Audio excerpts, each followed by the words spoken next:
甲骨释文第44集，这集来读唐朝王维的这首诗。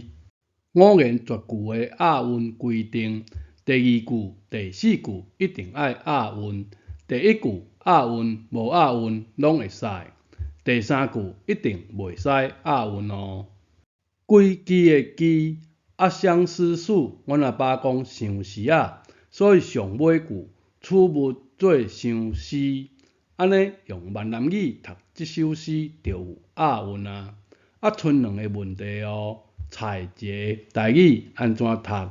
字之有人认为真正常的加问号，加这个问号其实是真好笑的笑话。字之加问号为何是笑话？一个老师大声讲：“你们几个过来。”学生囡仔回答：“我们有3个。”安尼是毋是笑话？字个伫遮毋是疑问词。安尼春来发归期，毋是疑问词，无错吧？是高春已经过去啊，已经发几啊期啊。几枝就是树枝，好几枝几啊期啦。春来已经发几啊期啊，是已经发真侪期啊。对应后一句的这字多，安尼有较通是吧？毋是不明不白的加一个问号，是已经知影发真侪期啊。安尼用这个期元词，才是真心实意的叫人多采擷，是吧？这字无读期，真侪学中文的人无法度接受。字形中有2个夭的这字夭，声声句句讲中文有真侪形声字的人，反倒转来劝我爱回头是岸啦。即马这字读鬼，毋知会讲我食饱换枵无？有去饿着无？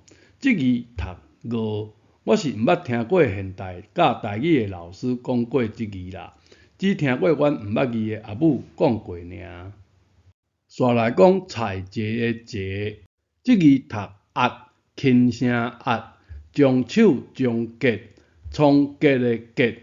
创结是文艺起头起尾的创造者，为何是起头起尾的创造者呢？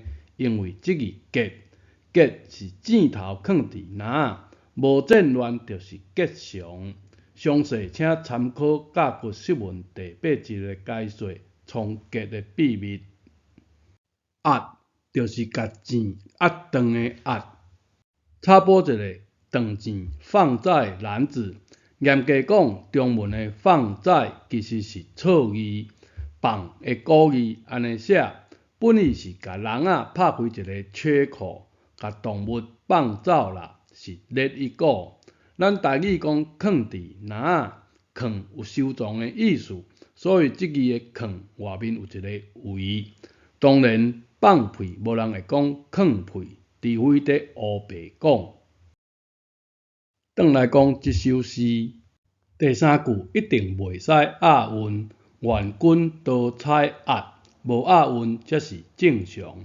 有台语老师拍拼找出这字有押韵的读音，应该是算行毋对路啦。咱用闽南语来读一遍王维的这首长诗：红豆生南国，春来发几枝。愿君多采擷，此物做相思。